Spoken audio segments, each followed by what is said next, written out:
Hello, and welcome to Talking Toddlers, where I share more than just tips and tricks on how to reduce tantrums or build your toddler's vocabulary. We're going to cover all of that, I assure you. But here, our goal is to develop clarity, because in this modern world, it's truly overwhelming, especially during these past 2 years. This podcast is about empowering moms to know the difference between fact and fiction, to never give up, to tap into everyday activities so your child stays on track. He's not falling behind, he's thriving through your guidance. We know that true learning starts at home, and Talking Toddlers, this podcast helps you develop that with clarity, confidence, and clear communication. So let's get started.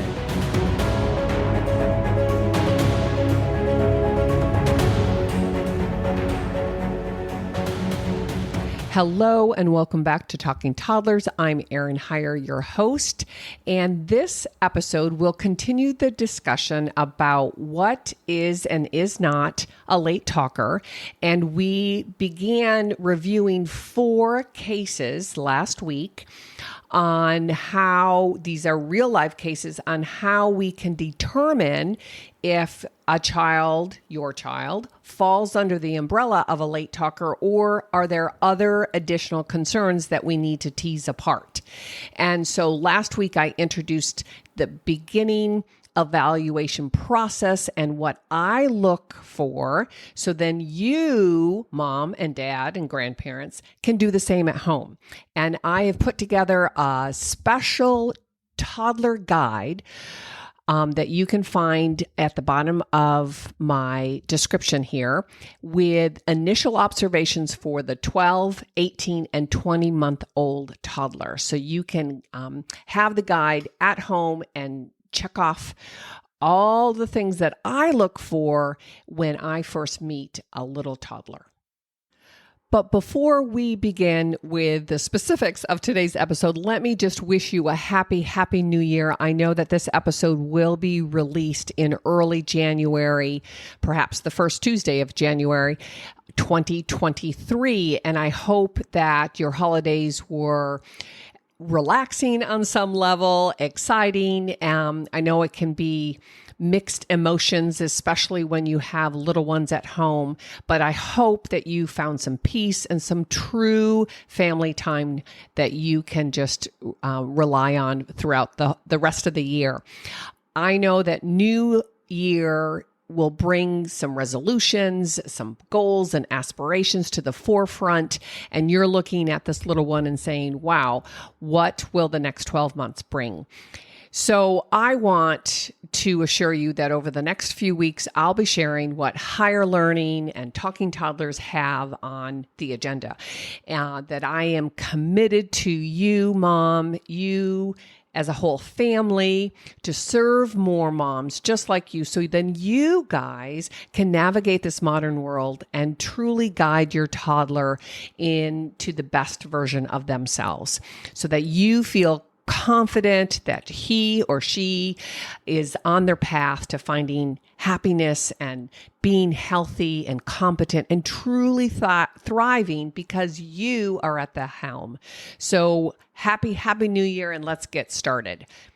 The 4 real life cases I wanted to share with you are Maddie, who was 18 months old when I first met her, Everett, who was 24 months, Hannah at 30 months, and Ricky at 16 months.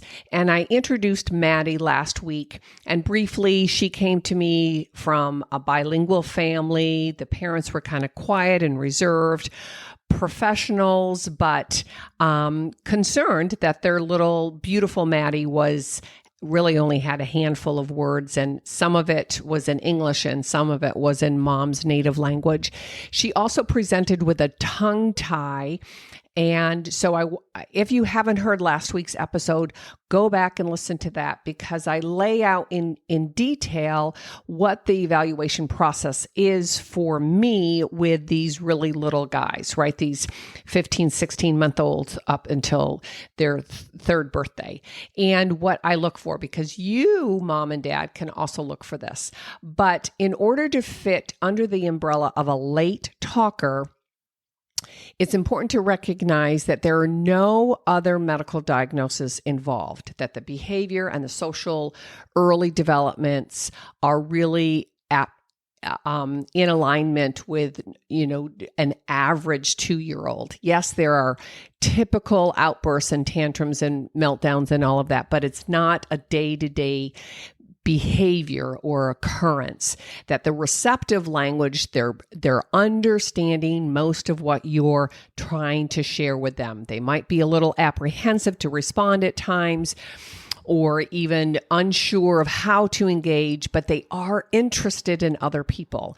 I also talked clearly of what a late talker looks like without any history of medical complications like digestive upsets or sleep pattern problems, sensory or self-regulation issues. All of those things have to be developing in a normal or typical expectant fashion. The other key piece, and I didn't dive too much into this last week, but the motor development has to be within that normal range too. Yes, 2-year-olds vary quite a bit, but there are expectations that they can roll over, that they crawled appropriately, that they learned how to pull up to stand, and they're beginning to really develop a good motor pattern. The key to looking at these very, very young children, I assess or gather data around their social, emotional development, their physical development, which includes gross and fine motor skills, and then I look at the communication.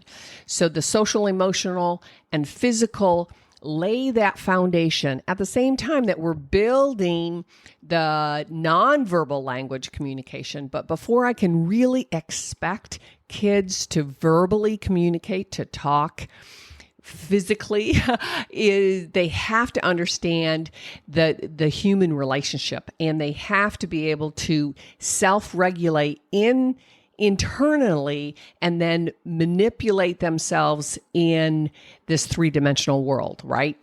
Learning how to crawl, learning how to walk are all really strong physical features that support early speech and language development. So, on to the social emotional component. As I said last week, my evaluation starts as soon as they walk into that waiting room into my office, right? How do they tolerate or accept a stranger and to be in a new place? What is that social greeting like? Are they able to separate from mom? Mostly moms bring them in. But quite often for the first evaluation, I'll have both parents. But looking at how are they able to separate themselves, maybe sit next to mom or walk around and investigate this new environment. And then I rely heavily on my observations about their gait and their walk and their balance. I look at their physiology, their jaw alignment. Are they nasal breathers? Do they drool? All of this data comes at me in those first 2 minutes, 10 minutes, 20 minutes. And then are they interested in a novel person or a novel environment? What will this young child do if I try to interact with them? I have to build their trust in a matter of a few minutes, and I have to build an understanding of where they are in this very short life of theirs, right?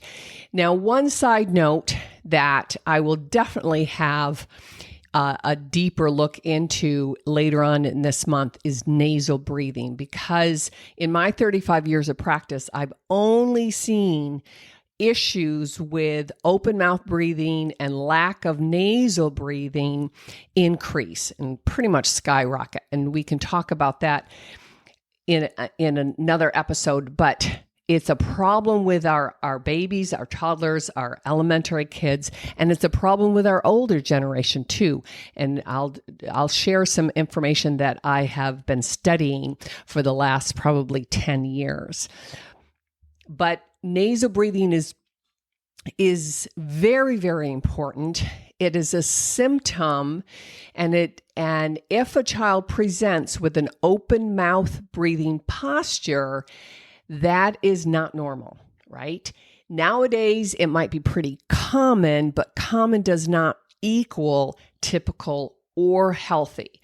So we have to look at why is that happening and how can we mitigate it, and do we need to call in other specialists that could help us?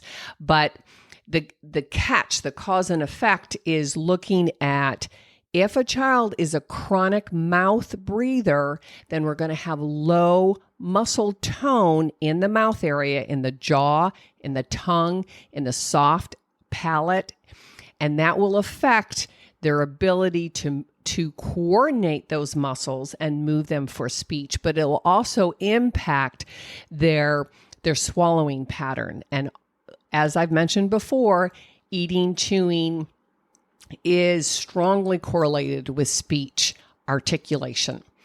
So go back to last week's episode, and I kind of outline some of the key areas that I use in my evaluation process when I ask parents to bring in some of their favorite snacks, because that is really, really important.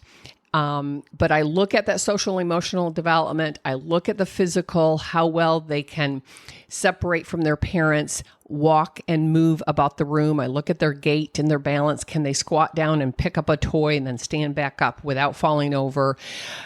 What kind of shoes are they wearing? Because that also tells me what kind of environmental information they're getting from walking in a carpeted room or outside. So all of that is really, really important. And I include that in this toddler guide that I have a link down below. Also, I look at their early pre-speech, which are gestures and nonverbal communication. So I also have a link down below with the 16 gestures by 16 months that are really, really important before we can expect kids to be using single words or two-word utterances. Then they have to understand some of the nonverbal gestures, waving goodbye, giving a high five, shaking your head no, shaking your shoulders like, I don't know. All of those 16 gestures by 16 months. Again, it's not my work, but I link the resource down below. I also then begin, if the child is noisy, if they're using some gestures and receptive to my novelty, right? My trying to get them engaged. If they're using verbal utterances, is it clear? Are they making different sounds, or is it garbled? Is it just yeah, ayo, yeah? Is it just a bunch of vocalization with limited clarity, right? And because that, again, gives me information about their jaw development, their lips and their tongue.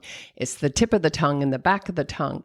And all of those, there are 26 muscles from our diaphragm up that we have to coordinate. So all of this information, if they're trying to speak with me, then how clear is it? And then I also listen really, really carefully for those vowels and listen to where the sounds are in the words too. Are there initial sounds or final sounds? And then how much, I always ask the parents, what percentage is understood by someone who's less familiar? Not you, Mom, because you're usually the number one transcriber. Dads are usually hit and miss, but Aunt Susie or Uncle Tom, who sees, maybe they were just here for the holidays, and you could ask, what percentage of Susie or Bobby or Mark's speech was understood by you? So back to the 4 cases. I talked about Maddie. Today we're going to talk about Everett, Hannah, and Ricky. So Everett was 24 months when he first came to see me. He was a twin. He had a twin sister who had some mild medical issues to begin with. And so she got a lot of attention in those first 6, 8, 10 months, Mom told me. That doesn't typically have a big impact, but it is a piece to the puzzle. We have to take all of the family dynamics into consideration. Everett, was a little more socially sensitive, very, very reserved. And I think in my profile last week, I did mention that he had a mild chronic congestion, upper respiratory problems, runny nose, coughing, missed a lot of preschool, even though he was only in preschool, I think 2 days a week. But Mom kind of took me up on removing the cow milk from just drinking out of a glass, right? And to see what happened. And lo and behold, in a couple of weeks, he cleared up significantly. Now, he did have a side effect to all of that chronic mouth breathing, which meant that he was pretty much a chronic drooler. Now, again, I look at hundreds and hundreds and hundreds of kids, and the drooling can come in different severities, right? You can be an intermittent drooler. You can, sometimes kids will be concentrating and building something and forget and drool. But this little guy, I would say, was a moderate drooler, some days more than others, depending, we think, on, his sleep and how much rest he got, because again, he was only alive for 24 months, but the vast majority of that, he had a lot of mucus in his nose. So he wasn't a very consistent nasal breather, which affects the tone of your soft palate, your tongue, your jaw. Is sort of like really bad slouching in your back, right? You just kind of walk like a slouch. And that's how speech was set up for him. And it was hard for him to produce efficient swallows. We swallow about 2,000 times a day. That's about every 30 seconds. So you can do the math, and it's pretty accurate there. We even swallow, of course, while we're sleeping, if we have good nasal breathing patterns. So Mom said that he was pretty receptive and responsive to, the no milk, and he felt better. So he had more energy too. Again, mouth breathers tend to have low energy level because we're not giving the body the oxygen and the nitric oxide that it needs to be alert and energized and sustain energy throughout the day. So, and that's a whole nother episode, as I said, in the very, very near future.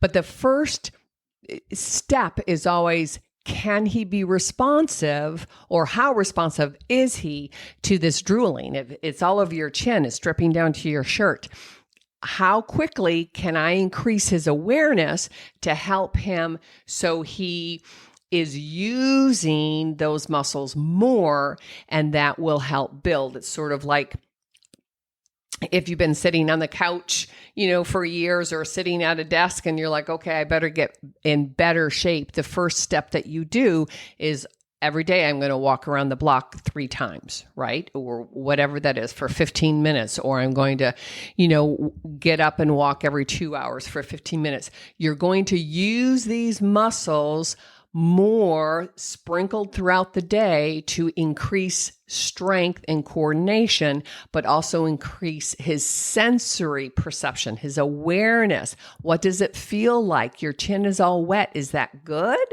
Doesn't it feel better when it's dry?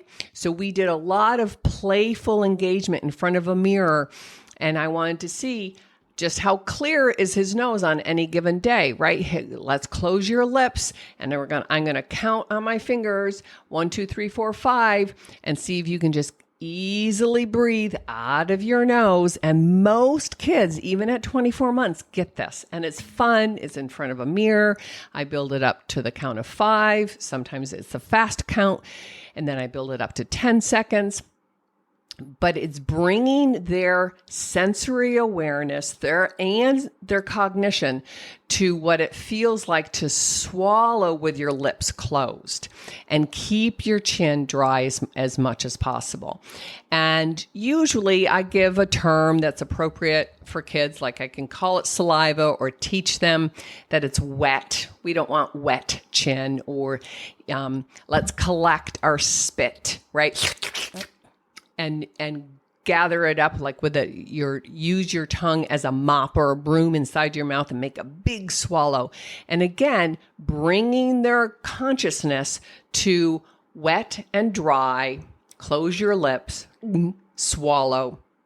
Also teaching them to use a tissue to dry off. All of these things can be, taught to a 24-month-old, a 20-month-old probably, if they have good receptive language. So mom and dad observed each and every week all of my little tricks. They used the same language at home. They made it fun and playful. He would often, I don't like to teach kids to kind of wipe their chin with their own shirt. I do like to use a tissue. And so again, every family, every child's a little bit different, but it's important to really bring it to a level of awareness. So he begins to then dry off because he doesn't like that sensation anymore either. The other key pieces to Everett was that his receptive language was good. I could tell that right off the bat. But I also, because he was apprehensive, I wanted to see what he did through play. And so, I pre-selected toys based on the first conversation with mom over the phone. I wanted to see how well he would attend and engage in purposeful play with me in a shared event. So I pulled out some of the classics, right? A farm, of course, and a barn to go with it, and all the animals, Mr. Potato Head, which is my number one favorite, trains, some baby dolls, food and different dishes and blocks and Legos. Again, nothing with batteries, nothing with lights. I wanted to engage with him, and I wanted to see what his sustained attention and purposeful play was. I didn't take out all of these things. I had them in different baskets, and I took 1 or 2 out at a time and introduced it. I also wanted to see, will he imitate me spontaneously? Does he follow my lead? I don't necessarily like to, quote unquote, dictate and tell kids what to do. So I do a lot of modeling, and, and then I see and I set up scenarios. For example, I might say, oh dear, we have to save all the farm animals because the snowstorm is coming. This was up in Vermont. So snow is coming. If you live in a different climate, you could say rain or wind or whatever, or the night is coming and they're going to be afraid. Let's gather up all the animals. Which one says moo? And make it natural and playful, and see if he follows my lead, follows my imitation, and then follows some simple one-step directions. Also, in this play engagement, does he laugh when I act silly or do something quote unquote unusual? Like if I tried to eat the cow, or if I try to eat his shoe, or, does he look at me like you are silly, or laugh like, do you eat people's shoes? Yuck. But I want to see where their receptive language and their understanding of their little play world is developing. I have to rule out all of these other things. And that's what you, mom and dad, can do with your 18-month-old, your 24-month-old, is to really learn how to play with them, if you haven't already, and really be in the moment and see how they respond. So on that note, being in the moment, I want to kind of explain what I think of as a good kind of experience with these little ones and giving them my undivided attention. Because what happened to me, this was like I was maybe 10 years into my practice, and a dad came because one of his children had some language processing. He was kind of a slow processor. And he had seen another therapist for early intervention, and he was coming to see me when he was closer to kindergarten age. I think he was closer to 6. But this was a personal acquaintance. I wasn't necessarily friends with this dad, but I've been to his house. His sister was actually a good friend of mine. And he was a highly regarded doctor there in the LA area. And but he shared with me something early on that really stuck true and rang true and stuck with me, that he felt like most of the benefits from early intervention and even early therapy that I was helping him with, that it was about that undivided attention, that because his son would go and work with someone for 45, 60 minutes, and I provided my undivided attention in a small room, especially for him, right, with some specific toys and special activities that I knew were of high interest, that I was on the floor, I was face to face with them. There was no judgment. There were no distractions. There was nothing. I was 100% in it with them. And this dad said to me, Erin, that's where I think is the magic. Is because you provide that undivided attention that moms and dads and families, he had 2 other kids at home, that it's hard to come by.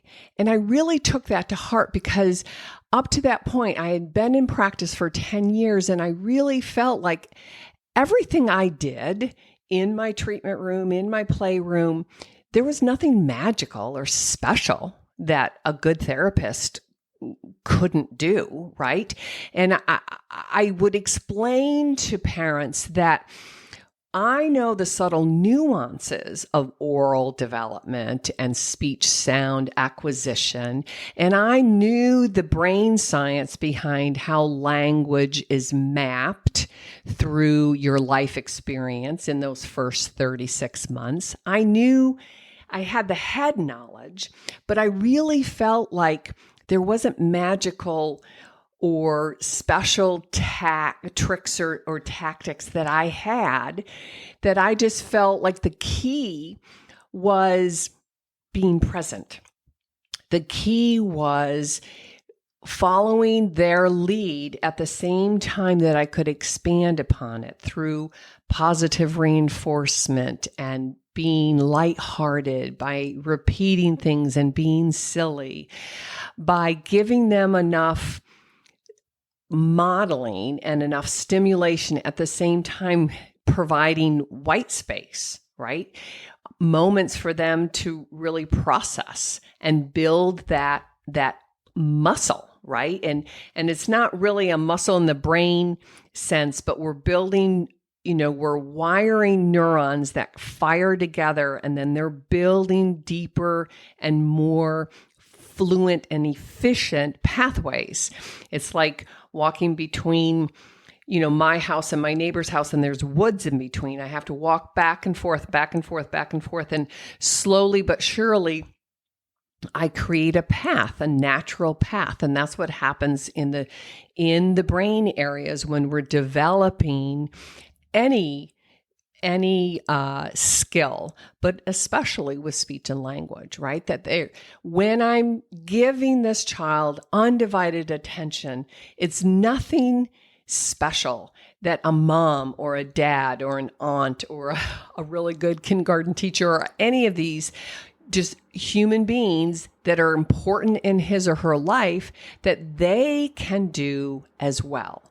And I think that that's what's really sparked me to teach and help parents learn how to be in the moment, how to really, really be there when you're changing their diaper, or really be there when you're giving them a bath, or just snatching those 5 to 10 minutes when you're waiting in line at the grocery store, to really be there and tune everything else out and just be in there with them. So that was a side note, but that's what I think of when I bring a 16 or an 18 or a 24 or 30-month-old into my office, and I'm trying to tease apart why are they not talking as readily as we would like? And let me peel back some of these onion layers, right? So with that, let me introduce Hannah, who is 30 months in this set of 4 kids. And she was an only child. There was a new sib on the way. Mom had just found out that she was expecting. And she presented a little bit differently than these first 2 kiddos. And she talked a lot at home, although Mom was the only one that could understand her. And Dad really needed Mom to translate. Dad played a lot with her. He was very forthcoming, and he says that Hannah was very skilled at like charades, right? She could act things out and gesture and figure out a way to communicate with Dad. But it was really Mom, it was the translator. She had excellent play skills, including all of these sophisticated gestures and charade-like habits.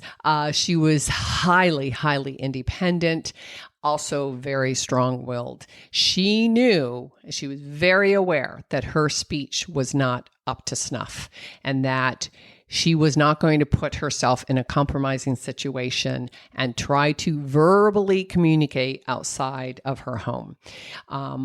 Grandma, she was very close with, and who lived in a different state, but would frequently come up and visit and spend extended periods of time, a couple of weeks here and a couple of weeks there. And so I got to know Grandma quite well too. She didn't understand a lot of her speech, but again, Hannah was very sophisticated in communicating through other means. And so they got to play a lot together, and really, again, Grandma was in it with her, and they had a really, really beautiful relationship. And just keep this in mind that little kids especially, but babies, toddlers, preschoolers, they really have very little control over their life, right? And with the exception of 2 areas, really 3, but today I'm just going to mention 2, that they do feel like they have control over. So they can control whether they try to speak or not, or listen or not. And they have control over what they will eat or not. And so talking and eating is are the 2 areas that little kids, if there's a problem, you do not want to get sucked into a power control with them or a power struggle, right? Then that it's really, really important that you tread lightly, that you try your best to not take it personally, because kids are also incredibly in tune with our sensitivities. It's not conscious. It's not, purposeful. They do it. I think human beings have these innate survival skills, and one of them is to read the adult sensitivities and to figure out how I can, get my needs met and feel good, because that's the number one survival, right? Not necessarily learn and grow and think of tomorrow, but survive another day. I've shared that with you a number of times in previous episodes. But if we, the adults in charge of these beautiful human beings, if we get sucked into a power struggle between talking and eating, there's a third one, like I mentioned, which is toilet training, and that's a whole different subject. But we don't want to lose that trust in them and make them dig their heels in even further. So the first thing with Hannah was, Erin, are you trustworthy enough? What vibes am I sending off so Hannah can feel like I'm worth the effort that she might, fail at communicating with me because I don't know her translation yet. But little kids will find our soft spots and go for them. And so there was some trial and error in the beginning where I had to figure out how could I kind of gently push this smart, savvy 30-month-old young lady, and how much room do I have to give her to feel comfortable. So it took a little practice. There were times where she caught me and I was frustrated, and she caught me and I was disappointed, and I had to backtrack that and, go back into full mode of just playing and being in the moment. But it ended up that Hannah was not a classic late talker, that she ended up with what we call a phonological process disorder. And that's a whole nother episode, but I'll give you a quick definition of what a phonological processing disorder or delay is, and that it's different than an oral motor problem. So when you're playing with your kids, you need to look at the social emotional development, you'll need to look at the physical development, and then phonological processing is there is a rule system, and all languages have basic phonological processes that they share 5 or 6 basic, and then it becomes more individualized depending on whether you're German or French or English or Spanish. There's subtle differences because the phonemes, and that's what phonological processing means. So phonological, phone means, think of telephone, right? I'm going to communicate. Phone means speech, sounds. I have an earpiece and a mouthpiece, so it's talking and listening. And the processes are just systems. It's kind of rule-based. So most children, even though I know some of you out there are going to say, yeah, but most children typically don't start talking just like adults right off the bat, right? That English language has 44 phonemes, different sounds that we have to coordinate in our mouth. And these fine motor movements are too overwhelming to the child's brain and to their motor development, honestly. It's sort of like, we don't expect a kid to pick up a fork and knife and start cutting their meat right away, right? They start to eat with their fists in the beginning, and then they fine tune it, and they use their index finger and their thumb in that pincer grip, and then they can slowly but surely use utensils. Same with speech. So these fine motor movements are too much for the little brains to coordinate and move. So the brain, the human brain, because these processes are similar across other languages, as I just said. So they've created rules to simplify the sounds, the speech sounds, and make it easier for babies to begin to talk. So here's an example. The back, we call them in English. So we have 2 back sounds, the k, the K, or the C, like in cat or kitty, right? And the G, g, the hard G. Good, go, goop, right? So those are made in the back of the mouth. And so the tip of the tongue rests in the front of the mouth. The back of the tongue has to elevate and push against the soft palate, which is that flap of soft tissue that if you ever are eating or drinking and you start to laugh and it doesn't hold up there, and some food or drink goes through up in your nose, and it's like, so that coordination kind of thing, that sequential pattern is very difficult for most young kids learning to talk, whether they're 18 months or 28 months or even some, 38 months. There's a range. But those back sounds are initially difficult for most kids. So the brain says, let me simplify this. And so they created a phonological rule or phonological process that says, if a sound needs to be made in the back of my mouth, I'm not going to do that. That's too hard. So I will change it for one of the front sounds in the front of the mouth, typically a T or a D,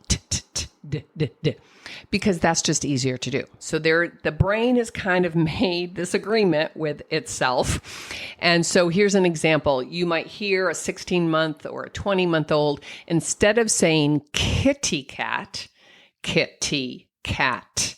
So that's a k and a t, right? Back and forth in the mouth. I'm just going to simplify it and say titty-tat, titty-tat.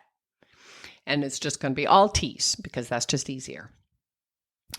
So children do this naturally, not on purpose, but the brain knows how to map for languages, and that some of these patterns are too hard in the beginning. I don't have that muscle coordination. I don't even have the brain power to kind of put out that effort. So I'm going to simplify it. And they're very consistent across all languages, right? Depending on the phonemes of that language. The R is different in English, and the TH is different in French and German and Spanish. But these processes are very, very common and typical and expectant. And over the last 75, 80 years, speech language pathologists, linguists have studied when these processes then kind of dissipate, or when children no longer use them to produce their early developing speech. And so we know that certain patterns are no longer needed when they're 2.5 and 3 and 3.5. So what I had to do once Hannah started talking, I had to look and say, wow, her phonological processes were very, very delayed. One of which was she didn't have a lot of differentiated vowels. So we had to start there.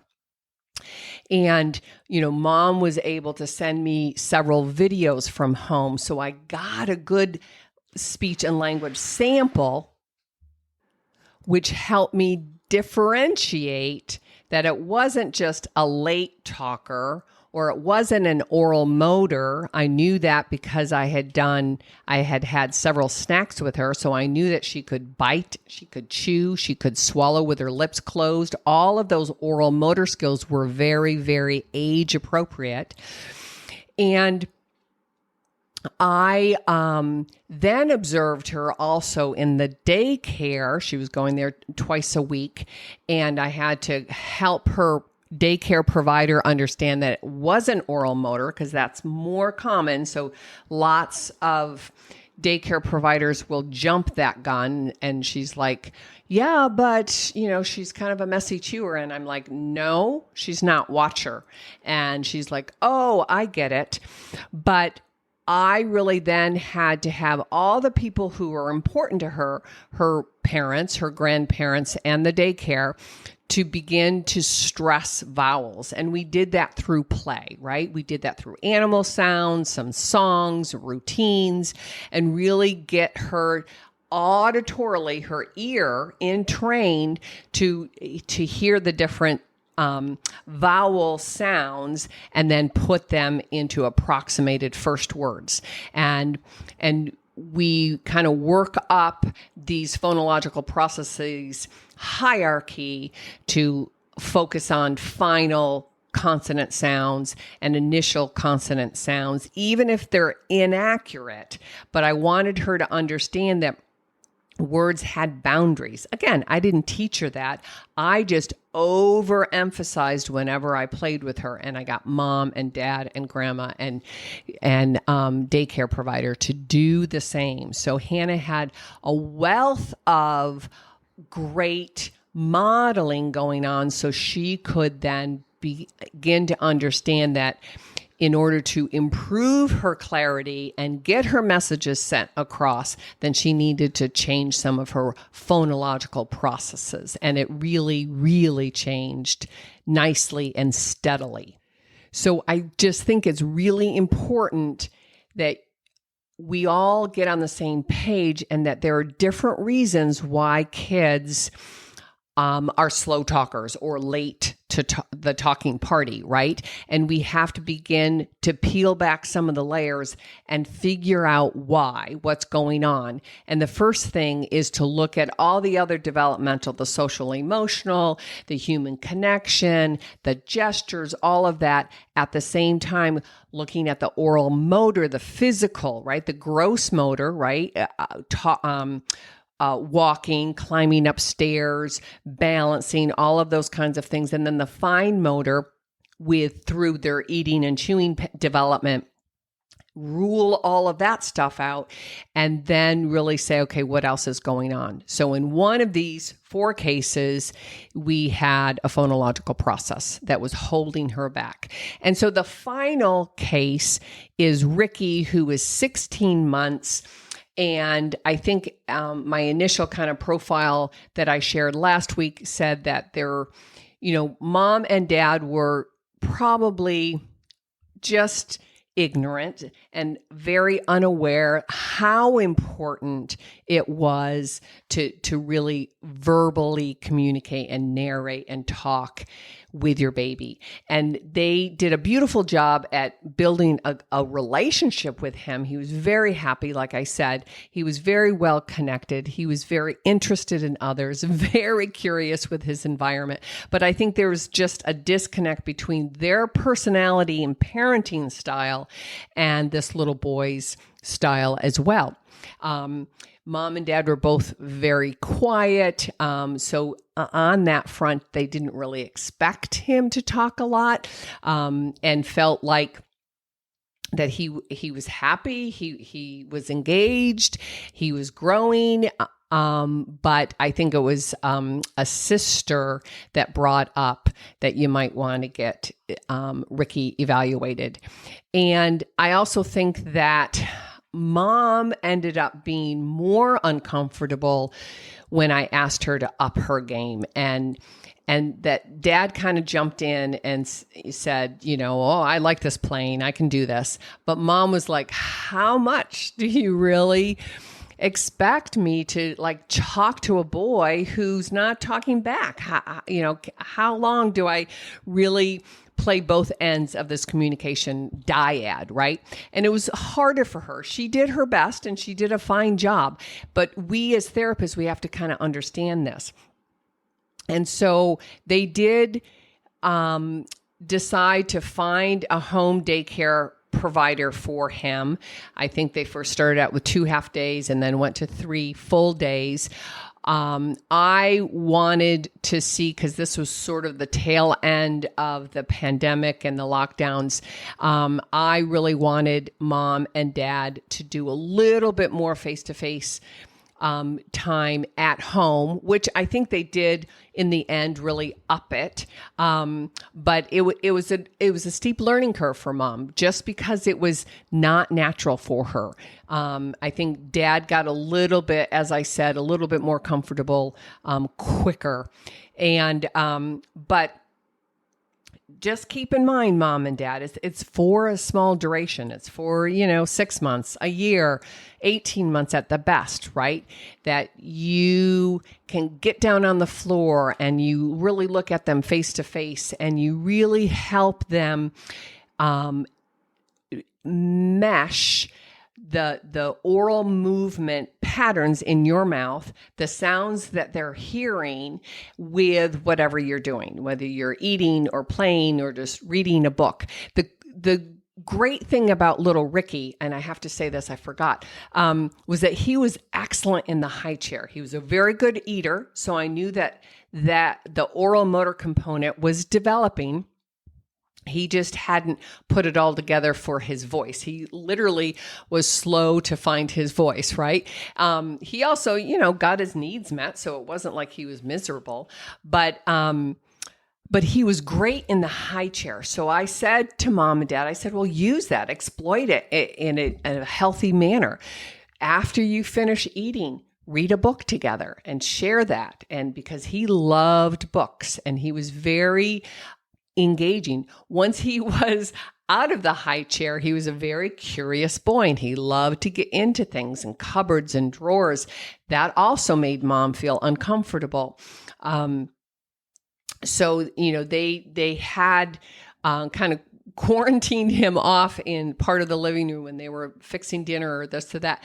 And so I really had to help mom and dad understand that how you can naturally bring him into your day-to-day activities for the most part, not always, right? It's hard if you're cooking and your partner's still at work and you're trying to do it all and manage a very active 16-month-old. But to use that high chair and bring it up to the countertop and let him be part of that, and learn how to be with you and take it in small chunks.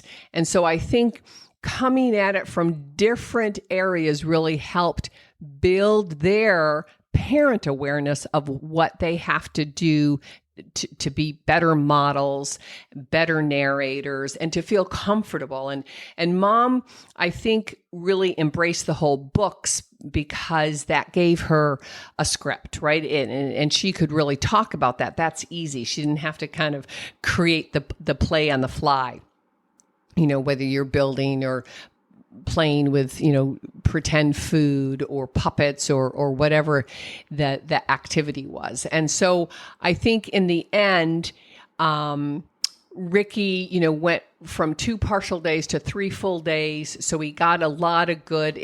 I did have to do a couple of Zoom teacher trainings with his daycare center because they were quick to jump to the autism diagnosis. And I think it was, it's just kind of an overgeneralized term now, and people know that it can vary a lot. And this little guy, because when he was down on the floor, he was active, he was busy.